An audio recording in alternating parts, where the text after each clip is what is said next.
Perkenalkan, nama saya Madiga Edisti Kamalia, kelas 1B dengan NPM 051. Jaringan adalah sekelompok sel dengan struktur dan fungsi yang mirip. Jaringan berperan terhadap fungsi organ di mana dia ditemukan. Jaringan tubuh dapat dikelompokkan menjadi 4 tipe sesuai dengan ukuran dan fungsinya. Fungsi jaringan ikat adalah yang pertama untuk menutupi dan melindungi jaringan lainnya, juga membentuk lapisan yang memisahkan antara jaringan dan organ. Contohnya jaringan ikat yang memisahkan otot, arteri, vena, syaraf, dan bagian lainnya. Yang kedua adalah mengikat jaringan satu dengan jaringan lainnya. Kabel yang kuat dalam jaringan ikat disebut tendon, yang melekatkan tulang dengan otot, sedangkan jaringan ikat pita disebut dengan ligamen yang menahan atau menyangga tulang. Jenis sel dalam jaringan ikat sangat bervariasi sesuai dengan jenis jaringannya. Yang pertama ada fibrioblast, yaitu jenis sel gepeng dan besar dengan proseus bercabang yang umumnya terdapat pada semua jaringan ikat. Yang kedua ada makrofag yang berkembang dari monosit sejenis sel darah putih. Makrofag memiliki kemampuan untuk bergerak dari seluruh jaringan dan berkumpul di tempat infeksi atau peradangan. Yang ketiga ada sel plasma, yaitu sel kecil yang berkembang dari jenis sel darah putih yang disebut dengan limfosit B. Sel plasma mengsekresi antibodi atau protein yang menyerang atau menetralisir sel tubuh. Yang keempat ada sel emas yang banyak ditemukan di dekat pembuluh darah yang mensuplai jaringan ikat. Sel ini menghasilkan histamin, yaitu zat yang sebagian besar dihasilkan dari respon inflamasi. Yang kelima ada adiposit yang juga disebut dengan sel-sel adiposa, yaitu sel di jaringan ikat yang menyimpan lemak. Sel ini ditemukan dalam kulit dan sekitar organ-organ jantung seperti ginjal. Yang keenam ada leukosit, yaitu sel darah putih. Tidak ditemukan dalam jumlah signifikan dalam jaringan ikat yang normal. Jenis-jenis jaringan ikat. Yang pertama adalah jaringan ikat longgar. Jaringan ini berfungsi untuk membungkus material dalam tubuh. Dapat ditemukan di bawah jaringan epidermis kulit dan di bawah jaringan epitel yang dimiliki oleh semua sistem tubuh bagian luar. Yang kedua ada jaringan ikat padat. Jaringan ikat padat tersusun dari lapisan-lapisan protein yang padat. Jaringan ini dibagi menjadi 2 subkelompok berdasarkan susunan serat dan proporsi kolagen yang elastin serta fleksibel. Jaringan ikat padat memiliki jumlah protein yang relatif banyak. Sebagian besar sel-selnya tersusun dari fibrioblast yang berbentuk spindle. Yang ketiga adalah jaringan ikat elastis. Jaringan ikat elastis ini salah utamanya adalah elastin. Salah satu lokasinya adalah dalam dinding arteri besar. Jaringan ikat elastin ini memiliki tipe-tipe jaringan yang memungkinkan dengan mudah untuk meregang dan kembali seperti panjang aslinya dalam kondisi istirahat. Perkenalkan, saya Nika Dea Yuga Sumayanti, ekor NPM 049. Yang keempat ada jaringan ikat penyokong. Jaringan ikat penyokong adalah jaringan yang membentuk dan menyokong tubuh. Jaringan ikat penyokong terdiri dari kartilago dan tulang keras. Permukaan kartilago dikelilingi oleh lapisan jaringan irregular padat yang disebut perikondrium. Kartilago tidak mempunyai pembuluh darah atau saraf, sehingga jika terjadi luka, penyembuhannya sangat lambat. Selanjutnya, tulang keras tidak seperti kartilago.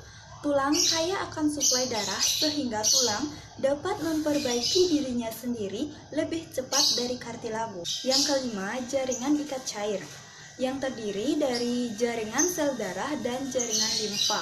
Sel darah terdiri dari sel darah merah, eritrosit, platelet trombosit, dan 5 jenis sel darah putih, leukosit.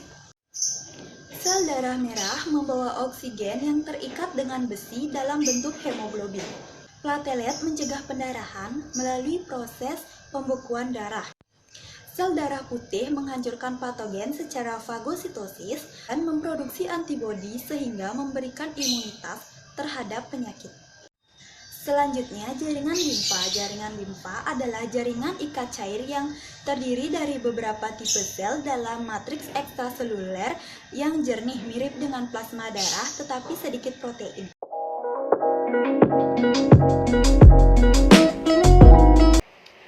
Perkenalkan, nama saya Putu Ningita Santi Dewi dengan ekor NPM 053 akan menjelaskan mengenai jaringan otot pada manusia. Jaringan otot merupakan salah satu dari 6 jenis jaringan ikat atau jaringan penyokong pada tubuh manusia. Berdasarkan struktur dan fungsinya, jaringan otot ini dapat dibedakan menjadi 3, yakni yang pertama jaringan otot lurik, yang kedua jaringan otot jantung, dan yang ketiga adalah jaringan otot polos. Yang pertama, jaringan otot lurik atau skeletal muscle. Otot lurik juga disebut sebagai otot rangka karena jaringan otot ini melekat pada tulang rangka manusia. Adanya otot lurik inilah yang membuat manusia mampu melakukan gerakan sehari-hari seperti yang bisa kita lihat pada lingkungan sekitar. Otot lurik ini tersusun atas unit fungsional yang cukup rumit bernama sarkomer, di mana jika diamati melalui mikroskop, otot lurik ini memiliki struktur berupa serabut panjang yang tampak gelap terang. Struktur gelap terang pada otot lurik ini disebabkan karena keberadaan protein aktin dan miosin, di mana protein aktin adalah struktur protein yang tipis dan miosin adalah struktur protein yang tebal. Kedua protein ini, yaitu aktin dan miosin, berperan dalam proses kontraksi dan relaksasi otot lurik. Sel-sel dari otot lurik disebut dengan miosit, di mana miosit ini tersusun dari serabut-serabut halus yang disebut miofibril. Pada miofibril inilah tepatnya terdapat aktin dan miosin. Secara singkat, mekanisme kontraksi otot lurik itu dimulai saat neurotransmitter menerima impuls dari saraf yang memicu atau mengkomando pelepasan neurotransmitter berupa asetilkolin. Yang selanjutnya asetilkolin ini akan menginstruksikan pada retikulum sarkoplasma untuk melepaskan ion Ca. Ion Ca ini akan berikatan pada troponin dan merubah struktur troponin sehingga dengan bantuan ATP, kepala dari protein miosin mampu berikatan atau membentuk ikatan dengan protein aktin yang disebut sebagai cross bridge. Melalui cross bridge inilah protein miosin akan menarik protein aktin sehingga jika diamati di bawah mikroskop itu akan tampak seperti protein aktin dan miosin ini saling memendek, yang apabila dalam kehidupan sehari-hari kita kenal kejadian ini sebagai kontraksi otot. Kontraksi otot inilah yang menyebabkan kita mampu melakukan gerakan-gerakan sehari-hari. Jaringan otot yang kedua adalah otot jantung atau kardiak yang disebut sebagai kardiomiosit. Jika diamati melalui mikroskop, bentuknya kurang lebih hampir mirip dengan otot lurik, di mana berbentuk serabut panjang dan memiliki struktur gelap terang. Bedanya pada jaringan otot jantung ini, serabutnya tampak bercabang-cabang karena sesungguhnya otot jantung ini disusun oleh masing-masing sel otot jantung yang saling bersambungan, di mana sambungannya itu disebut sebagai cakram interkalasi atau interkalatis.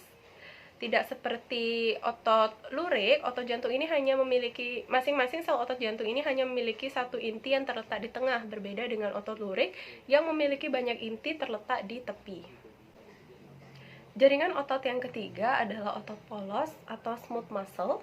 Jaringan otot ini bertanggung jawab untuk mengatur kinerja organ-organ vital dalam tubuh seperti organ pencernaan dan organ reproduksi. Berbeda dengan struktur dari otot lurik dan otot jantung yang berbentuk serabut panjang dengan garis gelap terang, otot polos ini memiliki bentuk gelendong dan berinti hanya satu di setiap selnya yang terletak di tengah.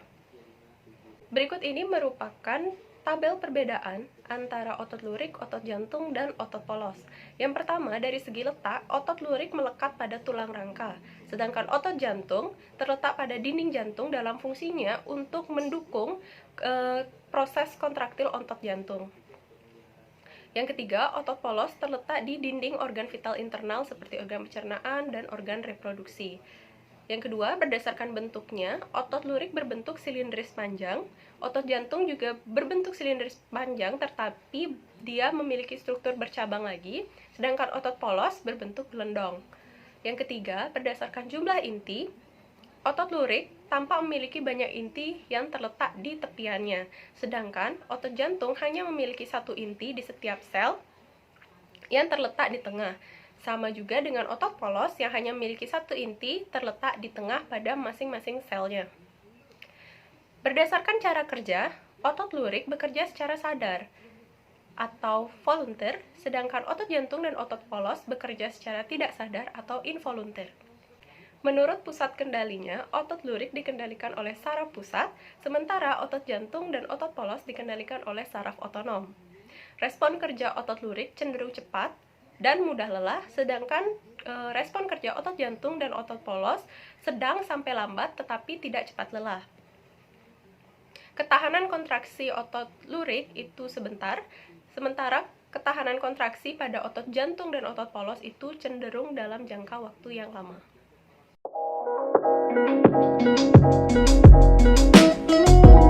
Kenalkan, nama saya Kadek Dwiyani Sangeng Putri dengan nomor ekor NPM 050. Di sini saya akan menjelaskan tentang jaringan epitel dan jaringan syaraf. Jaringan merupakan sekelompok sel dengan struktur dan fungsi yang mirip. Jaringan berperan terhadap fungsi organ di mana dia ditemukan. Jaringan manusia adalah sel yang membangun tubuh manusia. Jaringan yang membangun lengan, kaki, tangan, serta organ-organ seperti lapisan lambung, paru-paru, otak, dan lainnya. Setiap bagian tubuh memiliki fungsinya masing-masing. Maka dari itu, ada banyak jenis jaringan yang menyusun tubuh manusia. Pada umumnya, dalam tubuh manusia memiliki 4 jenis jaringan utama. Yang pertama, jaringan epitel yang umumnya berfungsi melindungi tubuh. Yang kedua, jaringan ikat yang berfungsi menggabungkan struktur. Yang ketiga, jaringan otot, yaitu jaringan yang berkontraksi dan bersama jaringan ikat menggabungkan struktur. Yang keempat, jaringan syaraf. Jaringan syaraf adalah jaringan yang mengordinasikan gerakan tubuh serta aktivitas lainnya. Baik, di sini saya akan menjelaskan tentang jaringan epitel dan jaringan syaraf. Jaringan epitel merupakan jaringan yang menutupi permukaan tubuh dan dinding organ berongga, rongga tubuh, dan saluran yang membentuk kelenjar. Jaringan ini memungkinkan tubuh untuk berinteraksi dengan lingkungan internal dan eksternal. Struktur jaringan epitel. Jaringan epitel berasal dari ektodem atau bagian luar tubuh, endodem atau bagian yang membatasi organ, dan mesodem yaitu bagian yang membatasi rongga tubuh. Sel dari jaringan epitel disusun rapat. Semua sel epitel biasanya dipisahkan dari jaringan di bawahnya oleh membran basal berserat. Lapisan permukaan rongga mulut, alveoli pada paru-paru, dan tubulus pada ginjal, semua terbuat dari jaringan epitel. Lapisan darah dan pembuluh limpa merupakan bentuk khusus dari epitel yang disebut endotelium. Berdasarkan lapisan penyusunnya, jaringan epitel dibagi menjadi beberapa jenis, yaitu yang pertama, epitel pipis lapis. Epitel pipis lapis atau sederhana banyak ditemukan pada organ seperti pembuluh darah, pembuluh limpa, paru-paru, alveoli, dan selaput parut. Pipis lapis berperan dalam proses filtrasi, sekresi, dan difusi osmosis. Yang kedua, epitel pipih berlapis. Seperti epitel pipis lapis, sel jaringan epitel pipih berlapis tersusun sangat rapat. Rongga mulut, esofagus, laring, vagina, saluran anus, dan rongga hidung banyak tersusun dari jaringan epitel berlapis. Fungsi dari jaringan epitel berlapis adalah sebagai pelindung dan penghasil mukus. Yang ketiga, epitel batang selapis. Epitel batang selapis banyak ditemukan pada usus, dinding lambung, kantong empedu, saluran rahim, saluran pencernaan, dan saluran pernapasan bagian atas. Jaringan epitel ini berfungsi dalam proses sekresi, penyerapan atau absorpsi, penghasilan mukus, dan pelicin atau pelumas permukaan saluran. Yang keempat, epitel batang berlapis banyak. Jaringan epitel batang berlapis banyak terdapat pada beberapa organ tubuh seperti pada bagian mata yang berwarna putih, faring, laring, dan uretra. Jaringan epitel kubus selapis. Jaringan epitel berbentuk khusus selapis ditemui pada beberapa bagian, meliputi permukaan ovarium, nefron, ginjal, dan lensa mata. Fungsinya adalah sebagai tempat sekresi. Yang keenam, epitel kubus berlapis banyak. Epitel kubus berlapis banyak terdapat pada folikel ovarium, testis, kelenjar keringat, dan kelenjar ludah. Fungsinya adalah sebagai pelindung dan penghasil mukus, Selain itu juga berfungsi sebagai pelindung dari gesekan. Yang ketujuh, epitel transisi. Epitel ini dapat ditemukan pada organ saluran pernapasan, ureter, dan kandung kemih. Yang kedua, jaringan saraf. Jaringan saraf adalah jaringan yang berfungsi untuk mengantarkan impuls atau rangsangan dan terdiri dari sel-sel saraf atau neuron. Jaringan saraf tersusun dari sel-sel saraf atau neuron. Berdasarkan fungsi konduksinya, neuron dapat dibedakan menjadi neuron sensoris, neuron motoris, dan interneuron. Neuron sensoris berperan menjalankan impuls atau aksi potensial yang dijalankan dari reseptor menuju saraf pusat. Yang kedua, neuron motoris berperan menjalankan impuls dari saraf pusat merujuk ke efektor. Interneuron berperan menghubungkan neuron satu dengan neuron lainnya.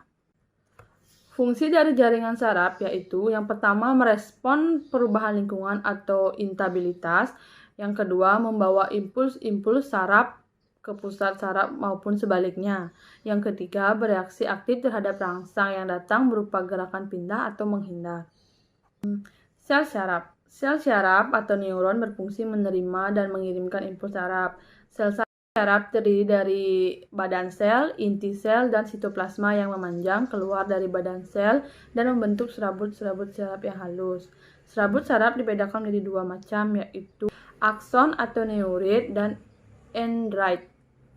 Sel neuron terdiri dari beberapa bagian, yaitu yang pertama dendrit, yaitu penjuluran ke arah luar badan sel yang berperan sebagai penerima sinyal atau impuls. Yang kedua, badan sel, yaitu bagian utama neuron yang memiliki inti sel. Yang ketiga, akson atau neurit, yaitu penjuluran badan sel yang berfungsi mengirimkan sinyal atau impuls. Pada akson terdapat yang pertama selubung mielin, yaitu bagian sel yang membungkus akson, selubung mielin yang terdiri atas sel Schwann, terminal akson, yaitu tempat bertemunya sel saraf dengan sel saraf lainnya. Yang keempat, pada terminal akson ini terdapat sinaps atau pertemuan antara dua terminal akson. Di sinaps ini ada cairan yang disebut dengan neurotransmitter. Neurotransmitter berfungsi menghantarkan sinyal dan terminal akson yang satu ke terminal akson lainnya. Berdasarkan fungsinya, jenis-jenis jaringan saraf dibagi menjadi 3 macam, yaitu yang pertama, sel saraf sensorik berfungsi menghantarkan rangsangan dari reseptor atau penerima rangsangan ke sumsum tulang belakang. Yang kedua, sel saraf motorik, yaitu sel yang berfungsi menghantarkan impuls motorik dari susunan saraf pusat ke efektor. Yang ketiga, sel saraf penghubung merupakan penghubung sel saraf yang satu dengan sel saraf yang lainnya. Menurut pembagian fungsionalnya, sistem saraf tepi dibagi menjadi 2, yaitu sistem saraf somatik, yaitu terdiri dari sel-sel saraf yang menerima dan memproses input sensorik dari kulit, otot, rangka, tendon, sendi, mata, lidah, hidung, dan telinga, serta menghantarkannya melalui saraf spinal atau kranial. Yang kedua, sistem saraf visceral mencakup struktur neural yang menghantarkan informasi sensorik dari reseptor organ visceral secara kardiovaskuler, respirasi, pencernaan, dan reproduksi. Sistem saraf otonom. Sistem saraf otonom terdiri dari sistem simpatis, yaitu yang mempunyai aktivitas perangsang. Responnya antara lain adalah meningkatkan denyut jantung, meningkatkan kekuatan jantung, gula darah, dan tekanan darah. Yang kedua, sistem parasimpatis berkaitan dengan pertahanan tubuh dan perbaikan sumber-sumber tubuh, antara lain menurunkan denyut jantung, meningkatkan aktivitas gastrointestinal, dan absorpsi makanan. Yang selanjutnya, sistem saraf pusat. Sistem saraf pusat mengendalikan seluruh pengaturan dan pengolahan rangsangan, mulai dari mengatur pikiran, gerakan, emosi, pernapasan, denyut jantung, pelepasan berbagai hormon, suhu tubuh, hingga koordinasi seluruh sel saraf untuk melakukan fungsi pengaturan dalam tubuh. Sistem saraf pusat berfungsi menerima informasi dari seluruh area tubuh. Kemudian sistem akan mengkoordinasikan semua informasi tersebut untuk menghasilkan respon tubuh. Organ tubuh yang termasuk ke dalam sistem saraf pusat adalah yang pertama otak. Otak ibaratkan mesin pengendali utama yang bertugas untuk mengendalikan fungsi tubuh termasuk sensasi, pikiran, gerakan, kesadaran, dan memori atau ingatan. Yang kedua, sumsum tulang belakang. Sumsum tulang belakang adalah organ yang terhubung langsung ke otak melalui batang otak dan kemudian mengalir sepanjang ruas tulang belakang. Organ ini berfungsi membawa informasi dari berbagai bagian tubuh ke otak dan sebaliknya. Yang terakhir, neuron. Neuron adalah sekelompok sel yang membangun sistem saraf pusat yang jumlahnya ada miliaran di tubuh manusia. Miliaran sel ini berkomunikasi satu sama lain untuk menghasilkan respon dan tindakan fisik.